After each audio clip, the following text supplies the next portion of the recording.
This is Los Angeles. Our Lady, the Queen of the Angels, as the Spaniards named her. The fastest growing city in the nation. It's been called a bunch of suburbs in search of a city. And it's been called the glamour capital of the world. A mecca for tourists. A stopover for transients. A target for gangsters. A haven for those fleeing from winter. A home for the hard-working. It is a city holding the hopes and dreams of over 2 million people. It sprawls out horizontally over 452 square miles of valleys and upland, of foothills and beaches. Because of that vast area, and because of a population made up of people from every state in the Union, Los Angeles is the largest police beat in the country, and one of the toughest. We're going to take you into the city hall where police headquarters are located. Here in communications are the ears and voice of the police. The lights on the complaint board flash 24 hours a day. Citizens reporting a prowler, a lost child, a man molesting a woman, an auto accident, a wild party. Spend an hour or two here and you will think the whole city has gone berserk. Minute by minute, the orders go out to the radio cars in the far-flung divisions. Watts and Wilshire and West Los Angeles. Hollywood and Hollenbeck Heights in North Hollywood. The work of the police, like that of woman, is never done. This is the case history of a killer, taken from the files of the Detective Division. The facts are told here as they happen. The story properly starts here in Hollywood Division headquarters at 1 o'clock of a June morning last year. Officer Robert Rollins had finished his tour of duty and signed out. It had been a tough day. He'd be glad to get home. His wife would be waiting up for him, as she always did.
Hey, fella. Come here. What were you doing back at that radio shop? Just looking. I was on my way home. Live around here? Yeah, a couple blocks down. Let me see some identification. Sure. Yeah, I guess I forgot my wallet. Look, lad, I've got to see some identification. How about my Army discharge? I got it right here.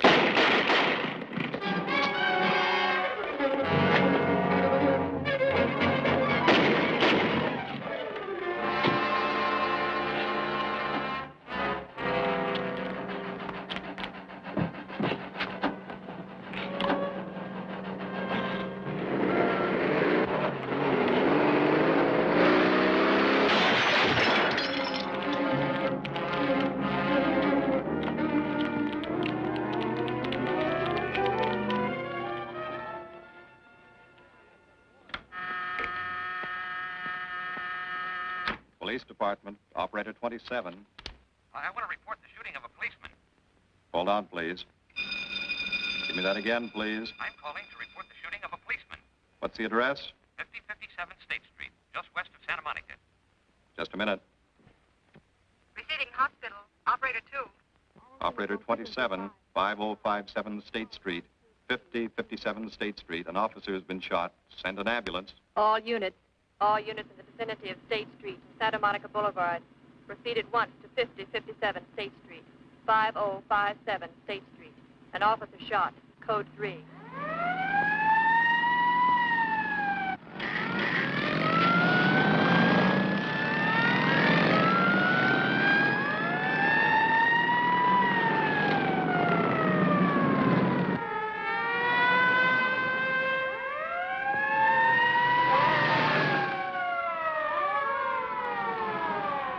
To Control 1.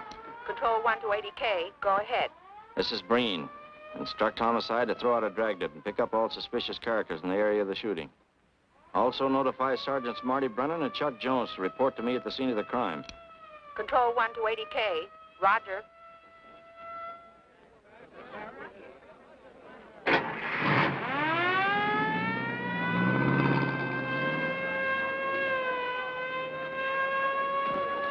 I see. Well, what have you got so far? Well, not much, Captain Breen. A couple of cartridge cases. Oh, Marty, Chuck. Hi, Cap. Eyewitnesses? Who was first on the scene, reported it? I was. I live here. I'm a light sleeper, but my hearing is good. And my cat... Did the officer say anything before he collapsed? Yeah, he gave All a description of the fella. On the shooting of the officer. Suspect is a white male American. Age 26 or 7. 5 feet 10 or 11. 155 to 165 pounds. Brown hair. Regular features. Pencil mustache. Repeat broadcast. All units. Is that about it? Yes, sir, exactly. And the officer kept saying, he looked like such a nice kid. He looked like such a nice kid. As if he couldn't believe what had happened to him. I see. Is that all? Yeah. Thank you very much. Yeah, well, anything else I can do, I'd be glad to help you. We may call you. Get his name and address, will you, Bob? This door been checked, Lee? Yeah, it's okay, Captain. Find anything? Nothing but some smudges so far. Found this in the glove compartment. I think it's nitroglycerin. Doesn't look quite right. Well, check it down at the lab. Right.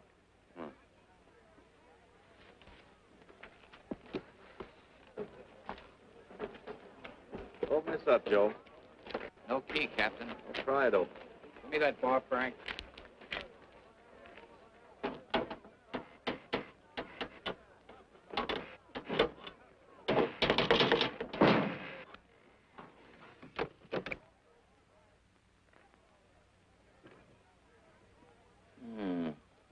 Regular arsenal.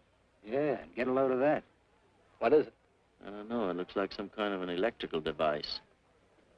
United States Navy. It's either stolen or war surplus. Send all this stuff down to the lab and check the serial number on that Navy equipment. Yes, sir. Captain Breen. We found these in the weeds over by the radio store. What do you got? A pair of cloth gloves, Captain. Well, he thought of everything, didn't he? All right, give them to one of the technicians. Yes, sir. Marty, you and Chuck come along with me. Let's go downtown and see what they picked up in the dragnet. Right.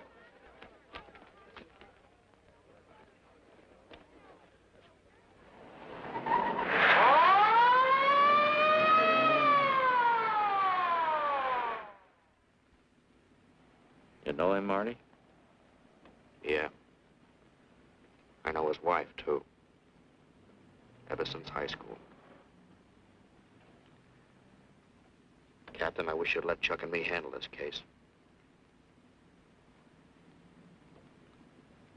All right. I don't want any dead heroes. I just want the man who shot Rawlins.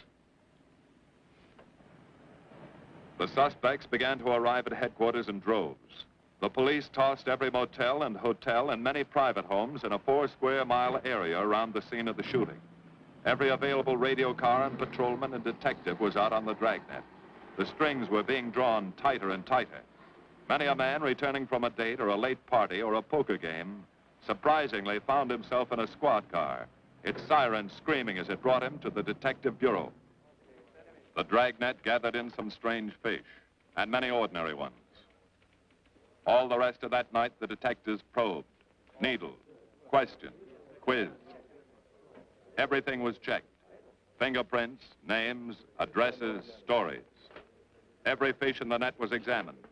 Most of them thrown back into the sea, not worth keeping. Except a few parole violators and slightly shady characters whose stories needed a lot of verifying. I wasn't prowling no cars. Just taking a walk, you know, getting in condition. You were running when the radio car picked you up. Yeah? Maybe that's why the guys call me Punchy. He's got a point there. 2 felony convictions, no warrant, no warrant. He's on parole. Book him, violation of parole. Let's have the next one, Joe. What were you doing in that vacant lot? The vacant lot. Lot? What were you doing in it at that time of night? Niệm của mình cũng cho lo ngồi ngồi siêu nổi là ngồi ấy 30 cái nền bị lục dưới lại của ngồi sinh thành nhé ngồi thành ca giờ ngồi từ từ đầu ra sang gì. You say your name is Ralph Henderson. So what? Well, you know, it's a funny thing, Ralph. There's a guy around this town that's been wearing your fingerprints. Only his name is Pete Hannon. Okay. So I'm dead. So what's one more confession in my life?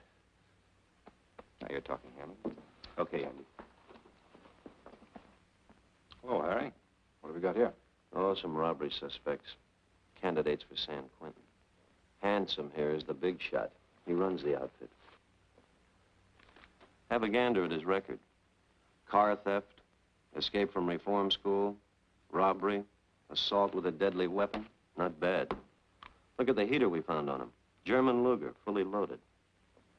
Redhead here tried to carve up one of the arresting officers with this pretty toy.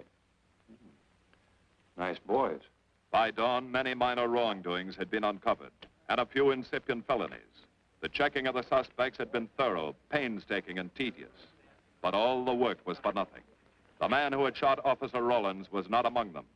He remained no more than a description, a shadow of a man, mysterious, elusive, deadly, hidden away somewhere in the vast city.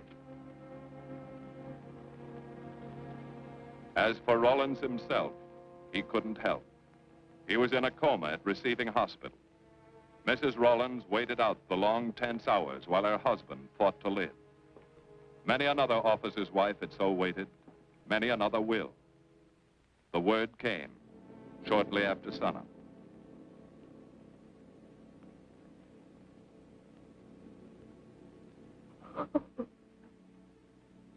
Oh.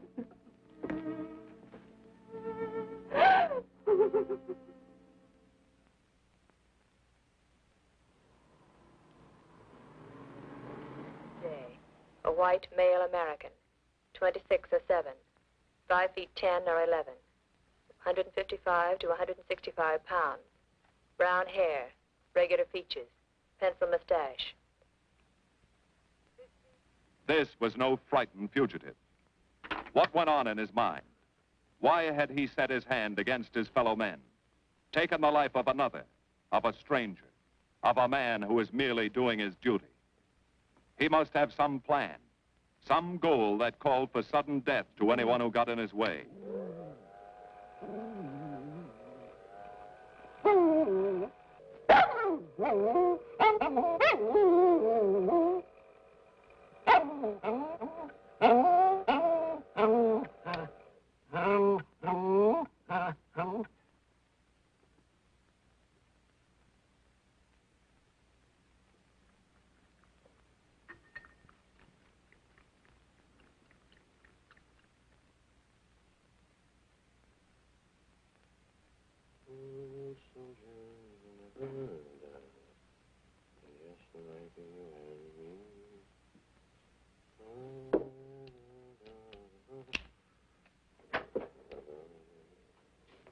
Good morning, boys.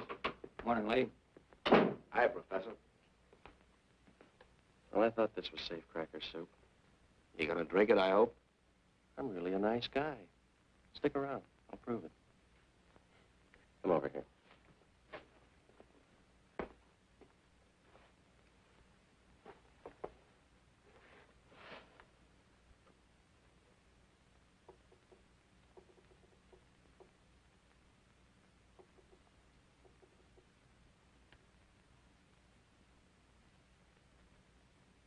Hold this for me, will you, Chuck? Thank you.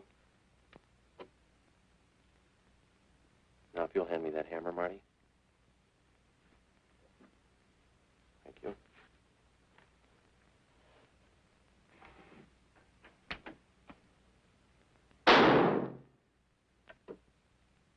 Yeah.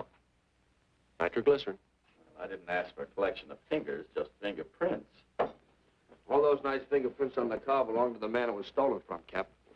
Nothing on the guns or picklocks? Not even an interesting smudge. The gloves? Common type, worn by undertakers. I'll check on them. They won't show anything. What did your scientific test show? A couple of little things. Tool identification on these picklocks. I got one under the scope. You want to take a look? Yeah.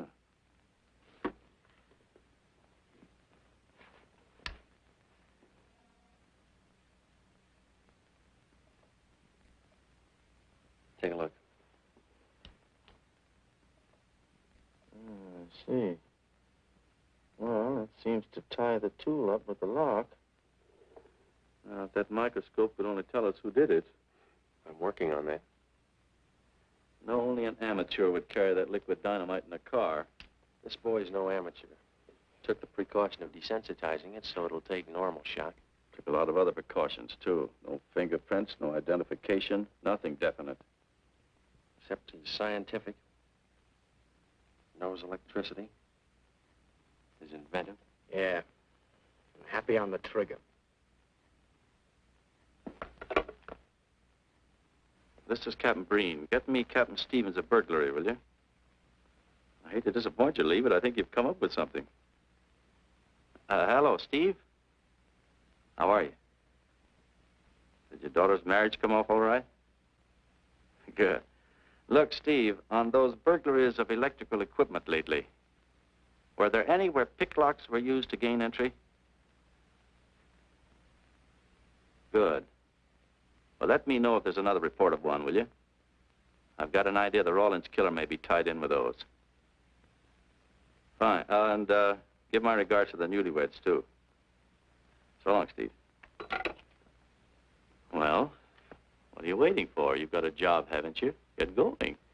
Yeah, let's go, Junior. Hold this for me, will you, Lee? Thanks.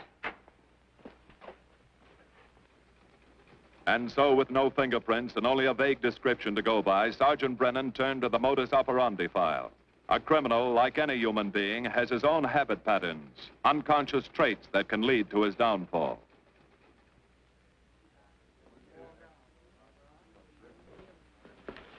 Well, there you are, Junior. List of burglars who use picklocks for entry. Oh, great. This narrows it down to just a couple of hundred suspects in this area. Give me a match, will you? That may not be so bad. This guy's improved on the system. Maybe he's left his trademark on some other job. Well, here we go, legging it all over town, asking a million questions. What you paid for, isn't it? Am I paid to associate with you, too, Junior? You could do worse. Not this year. Come on.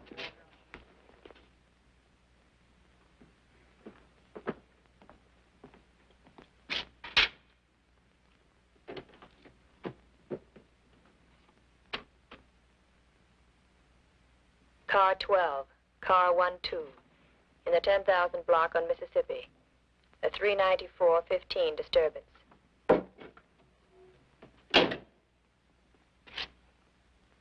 Car 80K, code 1.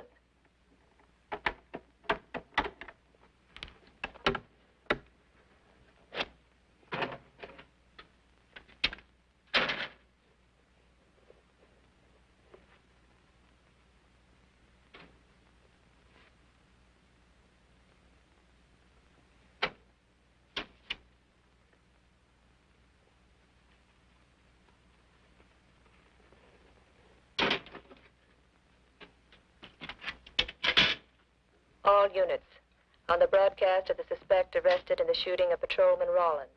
Cancel the cancellation. Suspect released from custody.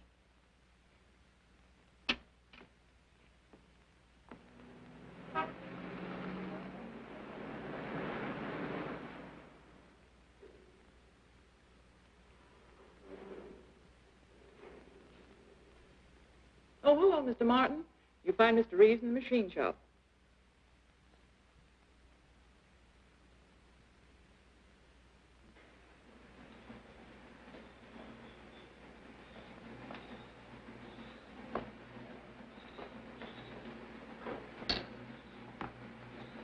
Hello, Roy. Glad to see you.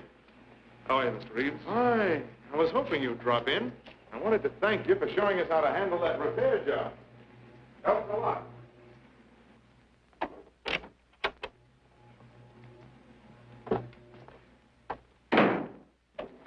Oh, what have we got this time?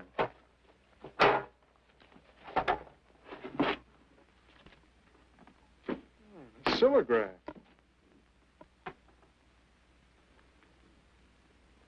Well, there are plenty of these around, Roy.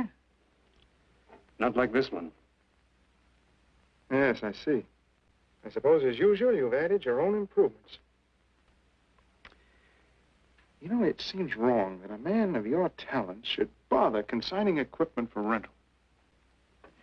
I'd like to see you devote yourself entirely to experimental electronics. It'll come one day. I'll have a place like this.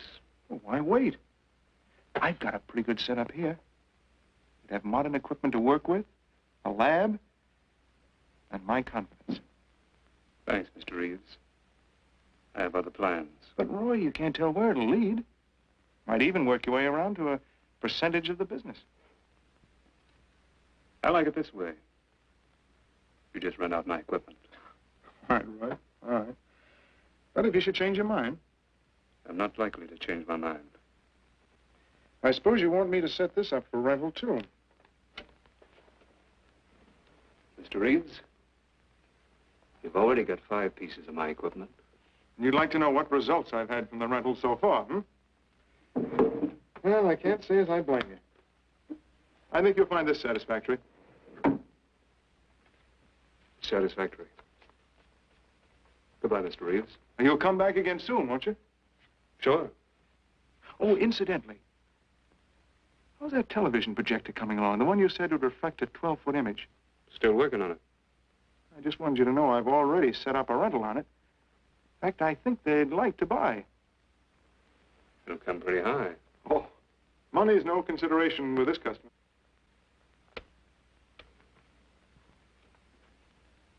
Tell him he can pick it up tomorrow. I thought you said it wasn't finished yet. It'll be finished.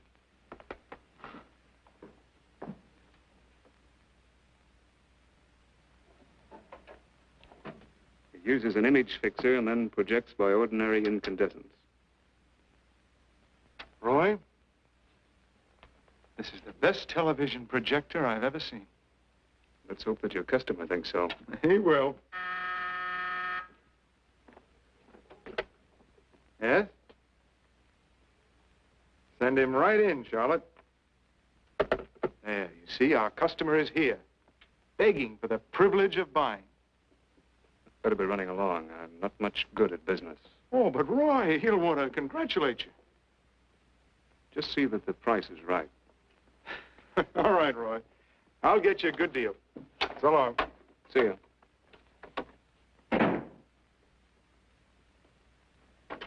Well, Mr. Dunning, come in. Isn't it a beauty?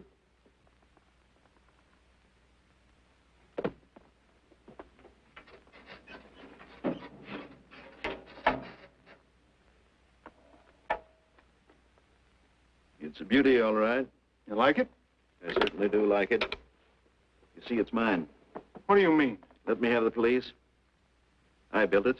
Spent years on it. Oh, you must be crazy. Roy built this machine himself. Your friend's a crook, Paul. You've been taken in. Hello? Give me the burglary detail. Dear Jim, regarding your inquiry on a .38 caliber Smith & Wesson revolver, sir... Oh, come in, boys. Burglary detail just sent this report through. There's a man named Dunning reports tracing a stolen television projector to the Reeves Electronics Lab. Think it's a tie with the Rawlins case? Well, take a look at this fellow Reeves and see what gives. I'll notify burglary we're following up on it. Right. Come on, Junior. What else did he place with you for rental? Oh, a number of things. All war surplus that he bought on his veterans rating. Oh, is this more of his equipment? Yes. Yes, he left it here on consignment.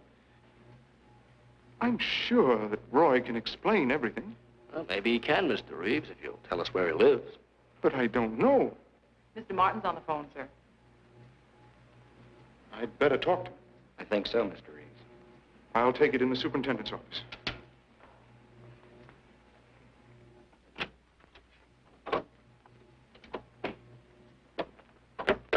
Tell him that you sold the set, and his money's waiting for him here. Find out what time he's coming by. Put Mr. Martin on.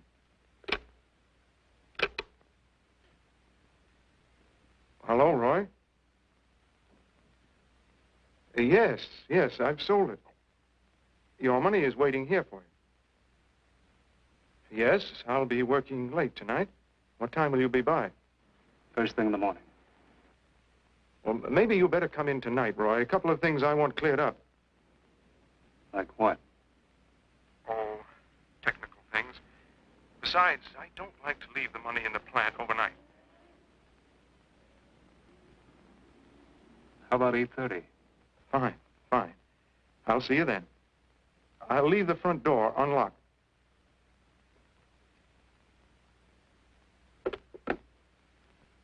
You'll be here at 8:30.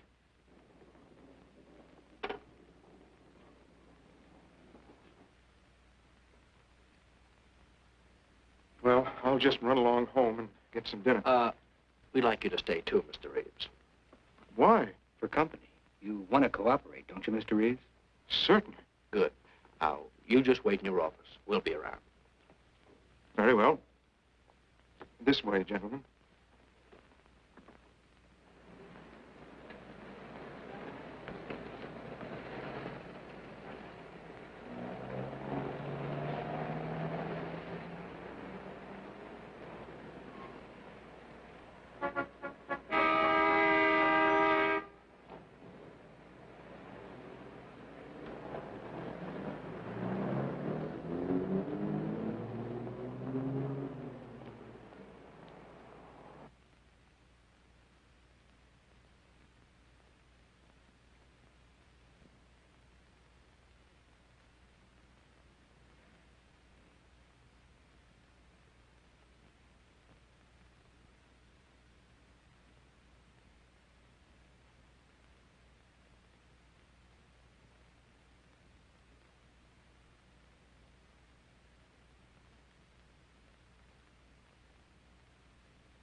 Reeves.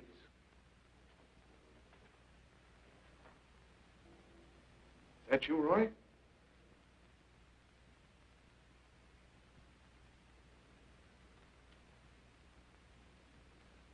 Go outside and block that alley door.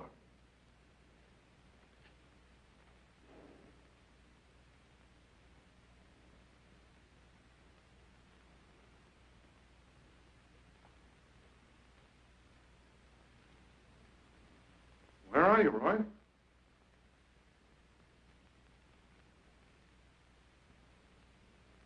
Who's in here? No one. I'm alone.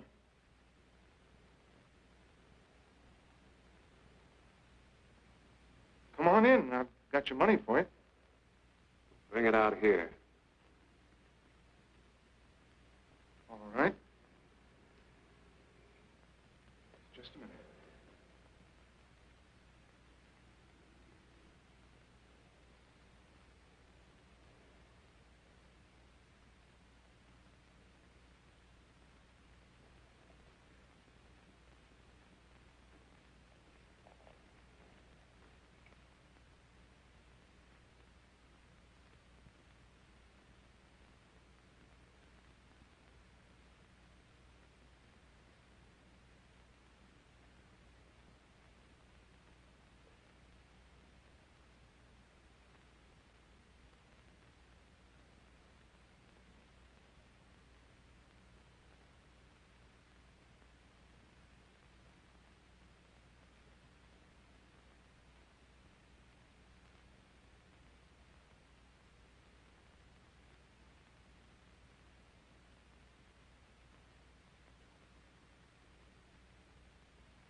No.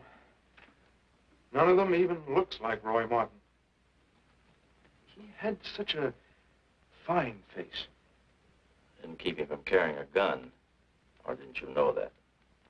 No, I didn't. I've told you all I know, all he ever told me. What about his friends? Didn't he have a girl? No, I don't think so. He had no interest in anything but electronics. Where'd he pick up the subject? Books, magazines. Mostly from the Signal Corps. He was attached to a radar unit. Get a teletype off to the War Department. That might help.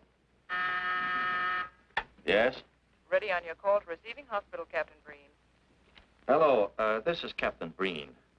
What is the latest report on Sergeant Jones?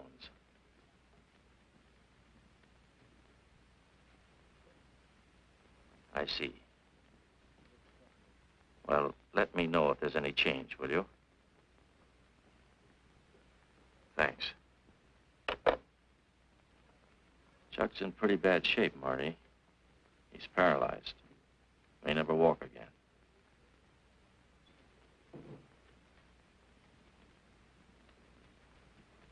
Oh, I'm sorry.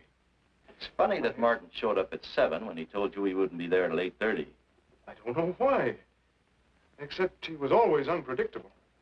I'll tell you why. Because you warned him. That's why he came early. That's why he came in the back way. But you heard me tell him the front door would be open. And the key didn't let him in the back way? He must have had one made. Why don't you tell us the truth? Marty.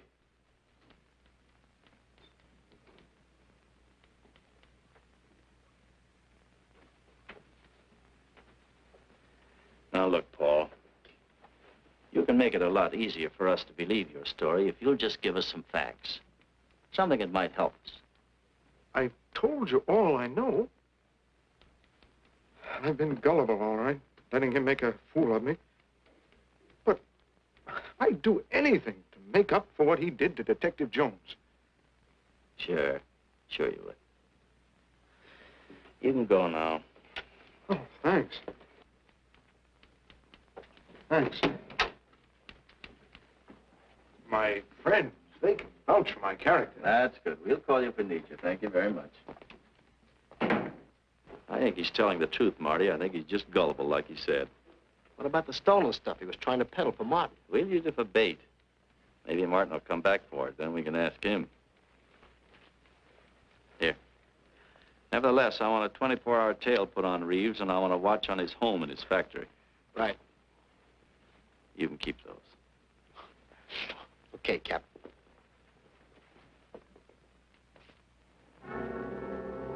And now the killer changed his tactics, his modus operandi. It would baffle the police. They always expected burglars to remain burglars, not go in for stick-ups. They'd never tie this up with him. So wearing a variety of disguises, coming and going like a shadow, ready to kill if cornered, he struck the bottle stores in a one-man blitz that had the robbery detail dizzy.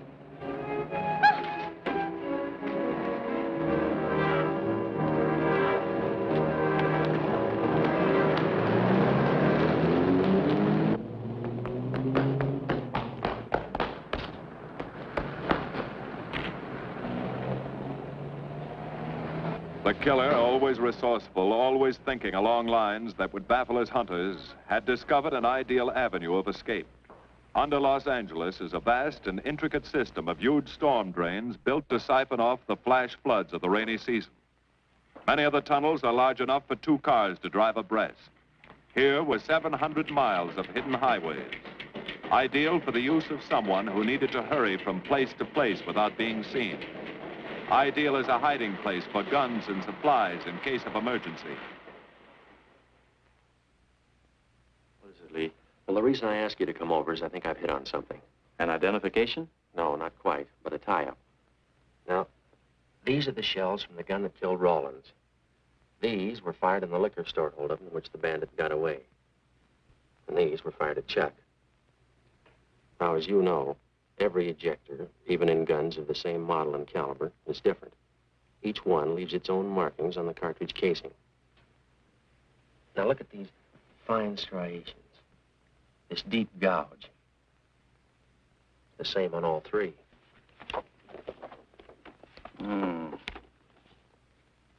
In other words, the man who killed Rawlins and the man who shot at Jones and Brennan, the stick-up who's blitzing the liquor stores are all the same man. Right. All we need to know is what that man looks like. Get me Chandler in robbery, will you? I've got an idea about that. Also, it'll give us a chance to see if Reeves is on the level with us. Steve, Breen, about those blitz holdups you're on. Round up all the victims and have them down here tonight, will you? Oh, it's just a little scheme. Thanks, Steve.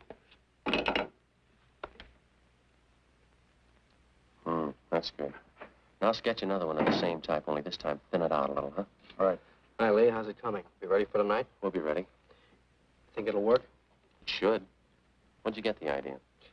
From a kidnapping case in Chicago. But I thought these slides might be an improvement over the method they used. Could be. Captain thinks so.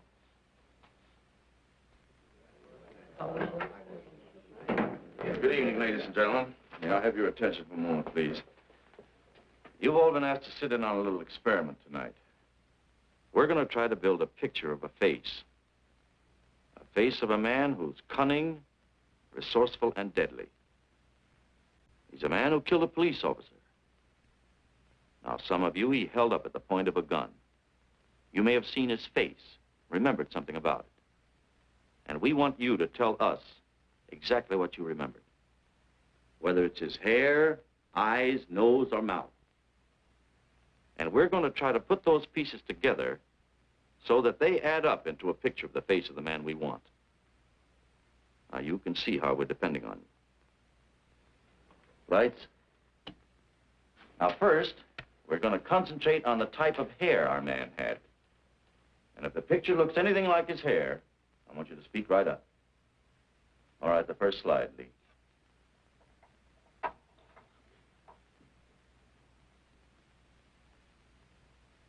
His hair had waves in it, well-groomed. That's the idea, Miss Smith.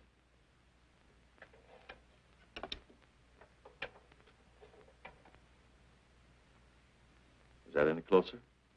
No, it was parted on the side.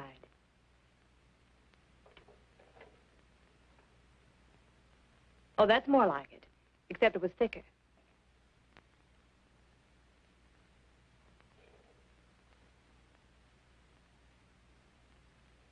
Oh, that's very close. Yes, that's the way his forehead looked. It was broad and high. All right, hold that slide. On the next series of slides, we'll take into account his eyes.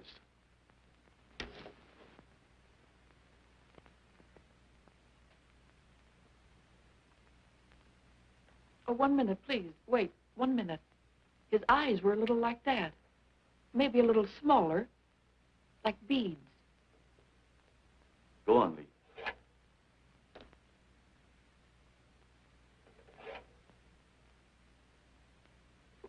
Now you've got it. Now, hold that slide, Lee.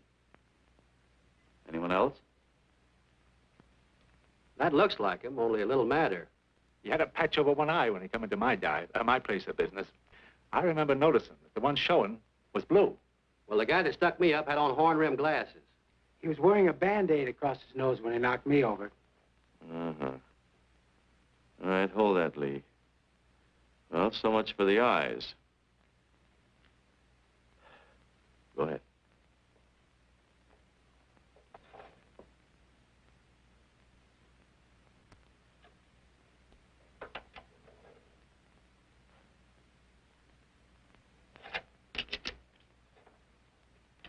Señor Capitán. Yes, Miss Montalvo? Ay, ¿cómo se dice en inglés? A sus órdenes, señorita. Ah, qué bien. En este bandido, la nariz fue chata, como aquella, pero un poco más chata y más ancha. Like that, Captain, but more snubbed, wider. Try another one, Lee. Como aquella, casi la misma. She says that's about it. Thank you very much, Miss Montalvo. Get Reeves. Any more comments? That's pretty close, all right. Pretty close. Perfect. All right, now we'll start on the mouth and chin. The next series, Lee. I think his lower lip stuck out more. The mouth was thin and mean, like it never laughed. Go ahead. Something like that, but thicker lips. There. That's it. That's him. All right, now hold that right there, Lee. Oh, come in, Mr. Reeves. Good evening, Captain. Did you ever see that face before? Why, it's Roy. Except for the hair being a little lighter and the eyebrows heavier. It's Roy. You're sure? I'm positive I'd know him anywhere. Lee, I want a retouched photograph. Now lighten the hair and give more body to the eyebrows. Right. Lights. That's all. Thank you very much. You've been a great help. It's positively amazing how you found out what he looks like. Well, we're looking for an amazing criminal, Mrs. Johnson. Thank you and good night. Good night, Captain. And so the face of the unknown killer, built up from fragments of evidence, was sent out all over the country. To chiefs of police, to sheriffs, to county constables and county jailers, to the wardens of prisons, to all postmasters and postal inspectors, to the agents of the Treasury Department, to the FBI. They showed that picture to the inmates of jails and prisons, to men with a wide acquaintance among the cat burglars and the violence boys. Informers and conmen and sharpshooters were quizzed, those on the fringe of crime and those deep in the rackets. Many wanted to help. Nobody could. No one in the underworld recognized that mysterious face. He was as unknown as if he had lived in the 16th century.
Reeves.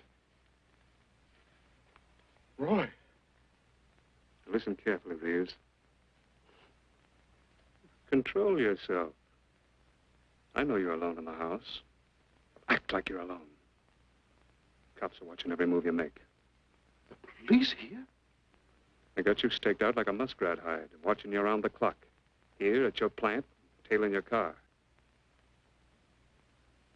Sit in that chair. Pick up 3 books.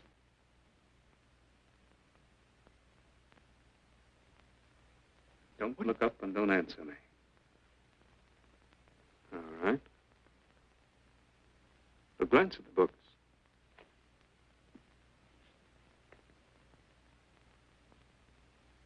Pick one of them.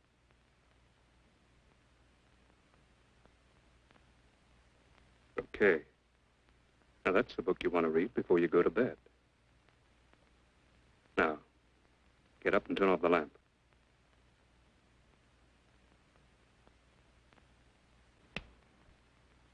Come here. Come here.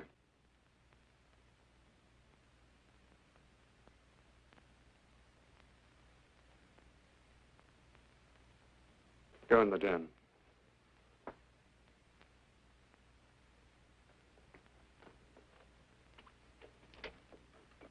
those drapes tight.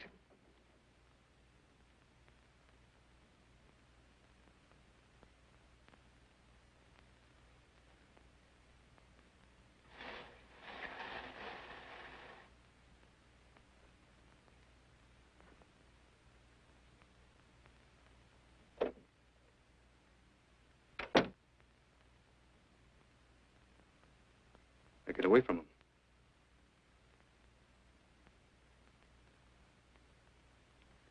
What do the cops know about me? Not very much, Roy. No fingerprints. They haven't even got a picture of you. They're trying to make one.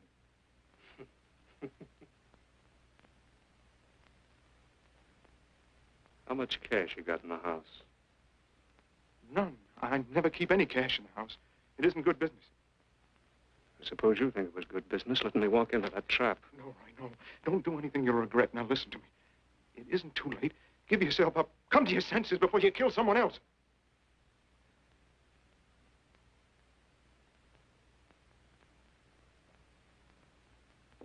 What do you mean, someone else? What do you mean? Nothing. The two officers, they said one of them might die. He's still alive, isn't he? Reeves? I never thought you'd stooge for the police. You almost got me killed. Roy, you know the police are right outside. You'd never get away with it.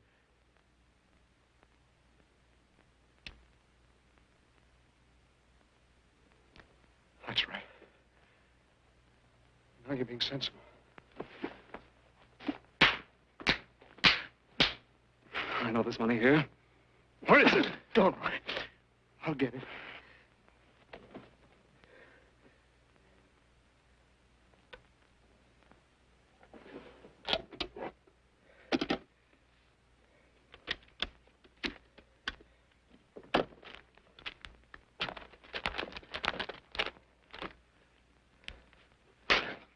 It's not enough. Stuff you've got in mind is worth thousands. I'll get more. Get it. Keep it handy. I'll be back next week and next month. But get it and have it ready. Just give me time.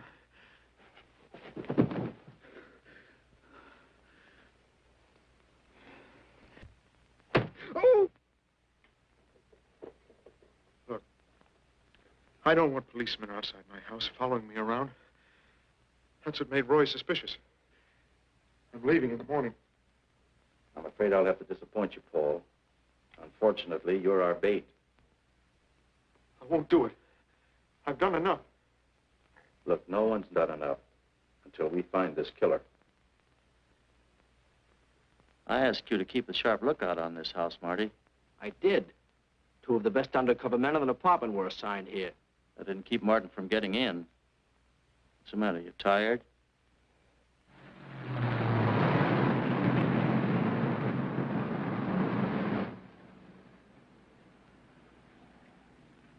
You got any idea how long you've been on this case, Marty? Months. Long enough to have come up with something by this time. You know any more about the Rawlins killer than you knew the first week? Yeah. He's about the toughest nut I've ever had to crack.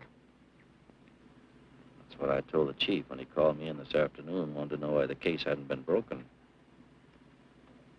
Look, Captain. Rawlins was a friend of mine. So's Chuck. I've got a bigger stake in this than the chief knows. I'm doing everything I can. I'm afraid it's not enough, Marty. Maybe you're too close to it to see it clearly. Maybe it needs a fresh team, a new viewpoint. I think you better take a couple of weeks off, Marty. Starting tomorrow.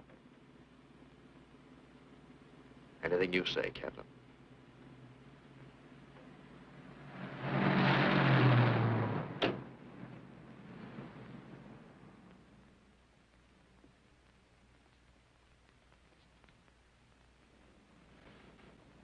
Hiya, Marty.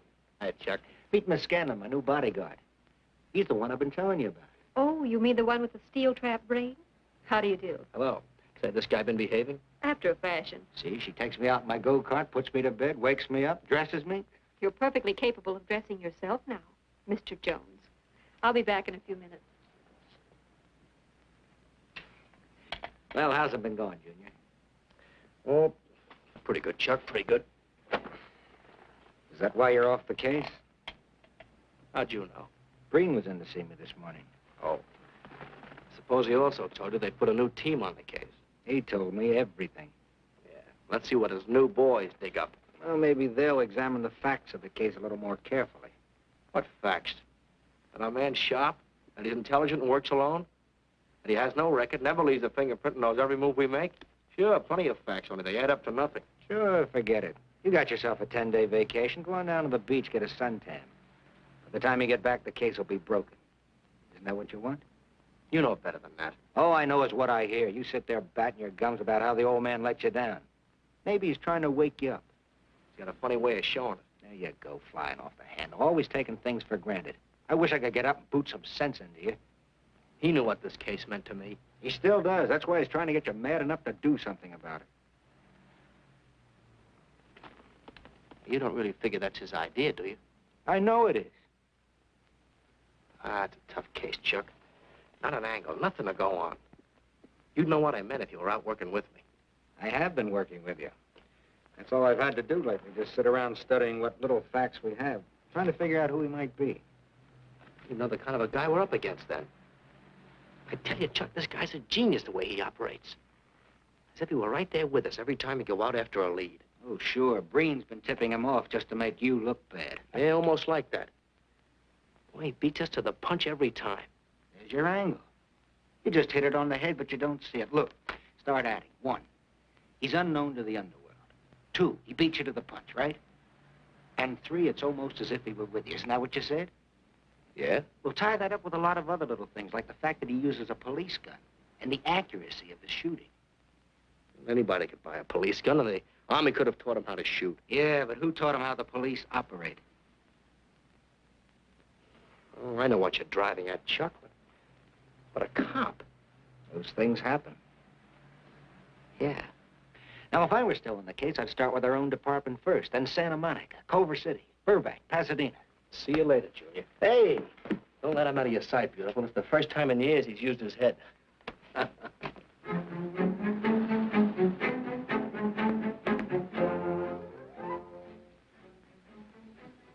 But you get a print of every mug we take. We always send L.A. a copy, Sergeant. It's personnel photos I want. You mean of our boys? That's Roland's killer, isn't it? That's right. You've checked your own department. We did that first.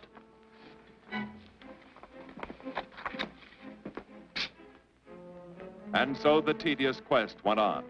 Sergeant Brennan wore out his shoes and his patience, going from police station to police station, checking photos until his eyes were blurry. For police work is not all glamour and excitement and glory. There are days and days of routine, of tedious probing, of tireless searching, fruitless days, days when nothing goes right, when it seems as if no one could ever think his way through the maze of baffling trails a criminal leaves. But the answer to that is persistence, and the hope that sooner or later something will turn up, some tiny lead that can grow into a warm trail and point to the cracking of a tough case.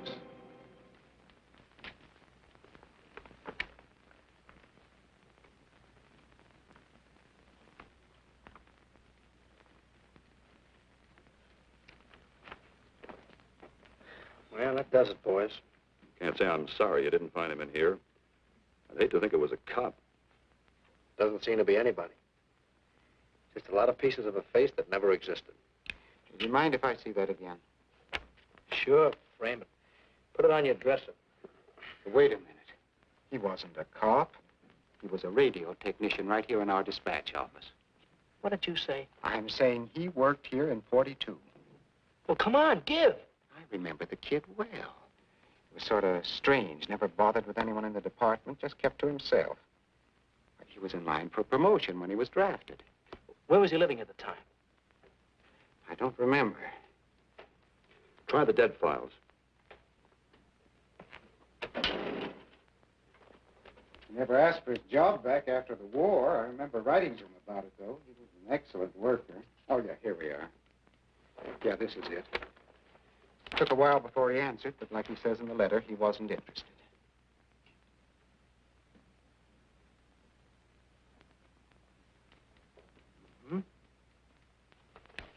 Postmarked Hollywood.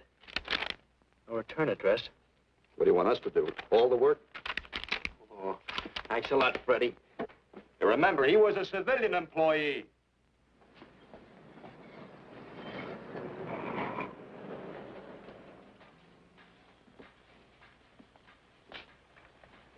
Well, how about it? Anybody recognize him? Not on my route. I never saw him before. Yeah, okay, fellas. Thanks very much. I thought for a minute... No. And yet that face. I wonder. Yeah? Well, this may not mean anything, but he looks like a guy that's on my route. He never gets any mail, but I see him around there all the time. He lives in one of the courts. Where? Come on, I'll show you. It's not that easy. What time does your route take you past those courts? About 9 o'clock. Why? Just thinking.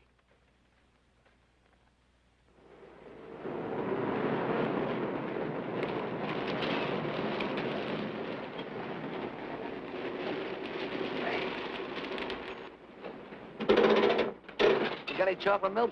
Sure have, buddy. Yeah. Thanks. Which apartment? Straight on back. Second in the yell. Number 7. Right. Kind of warm today, huh? Oh, it's not too bad for this time of the year.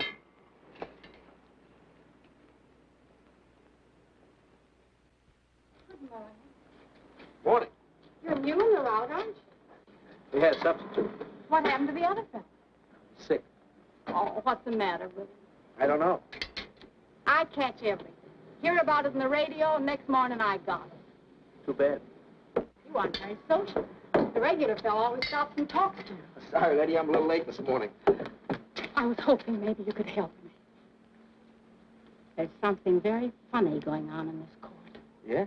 I was scared to go to the police with it. I thought maybe I might be poisoned. What? Yeah. By the manager. She's a witch. She's a what? A witch. She puts poison in my milk. Oh, I see. Look, you switch the bottles when she isn't looking, see? Drink her milk.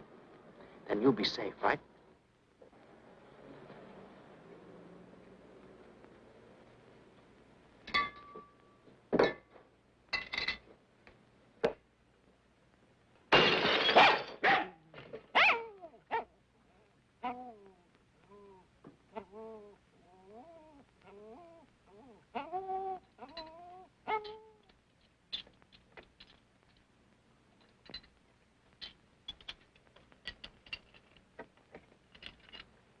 Why, I had a little accident. Got a mop, I'll clean it up. Leave it be. I'll clean it up myself. Okay, mister.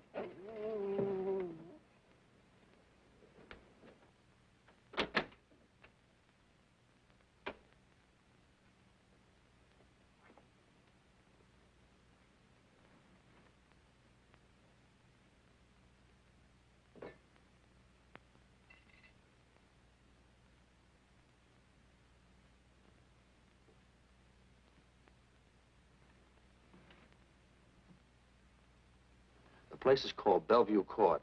I drew this from memory, but it's pretty close. That's where he's hiding out, right there. You sure he's our man, Marty? Captain, I couldn't go wrong on that face. He's our man.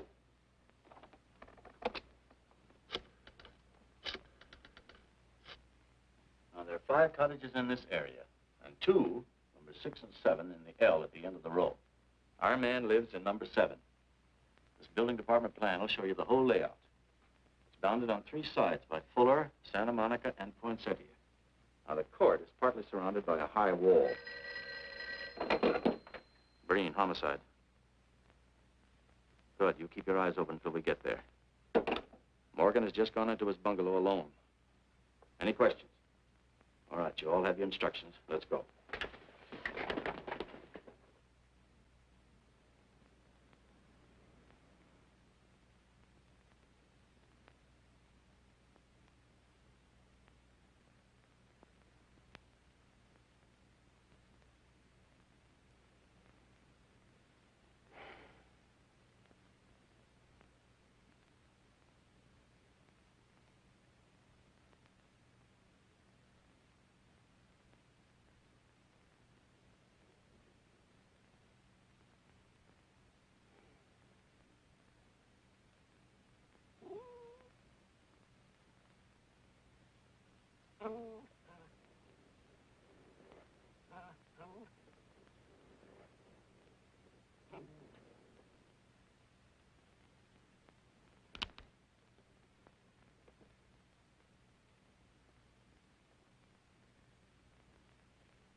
We're out on time.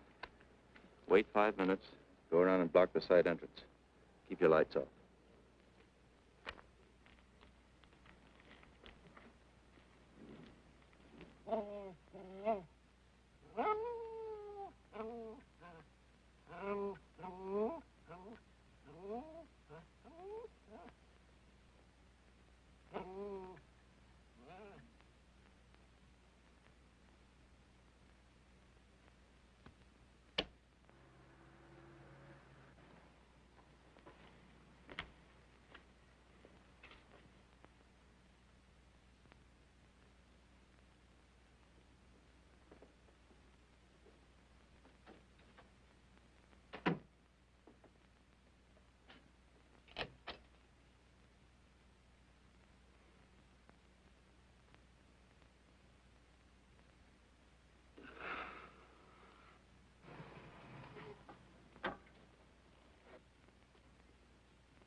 He's loose.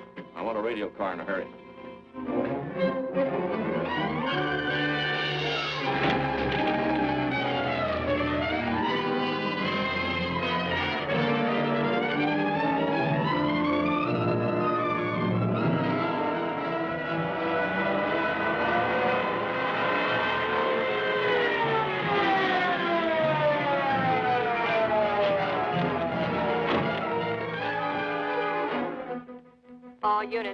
All units in the vicinity of Santa Monica and Fuller. The murder suspect in the Rawlins killing is at large.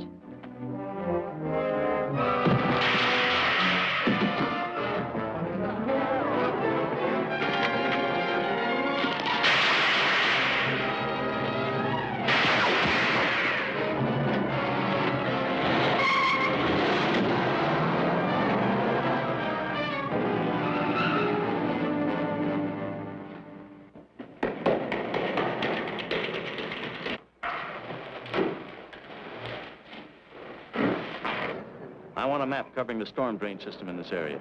Get it and meet me at Venice and Garfield. Jones, Miller, you stay here in case he comes up for air. I want a man at every other drain entrance along this line. He's got to come up somewhere. Come on, Marty. You're driving.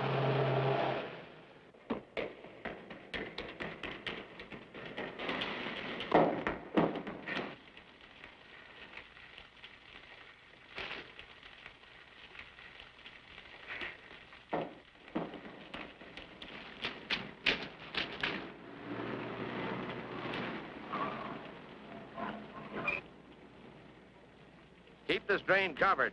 It's liable to pop out anywhere.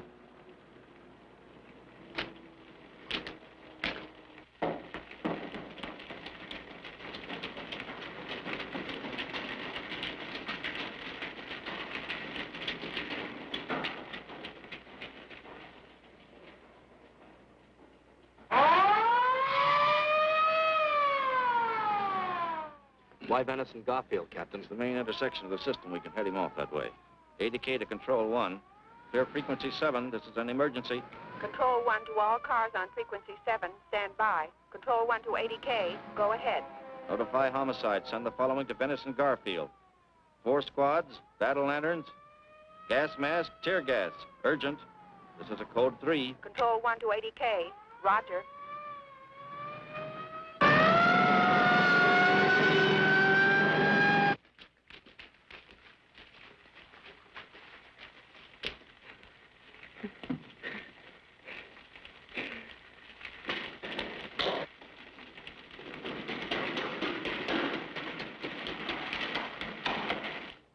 Probably head down this main drain to where it comes out at the Rio Hondo. Now, you take your squad and cover that exit. Right. Keep all spare radio cars cruising back and forth along this main street. Watch the curb inlets. We'll go in here.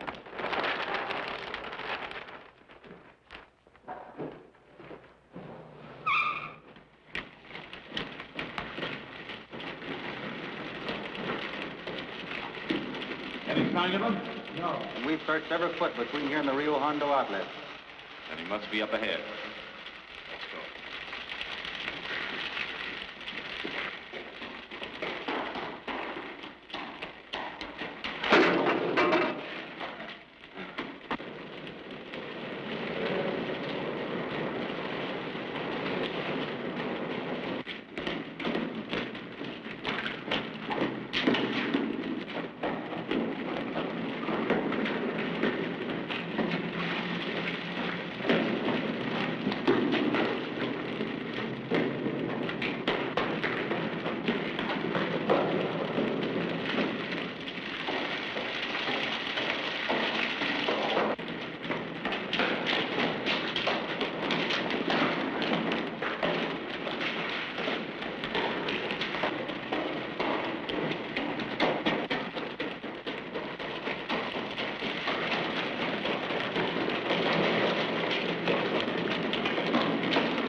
Gas gun.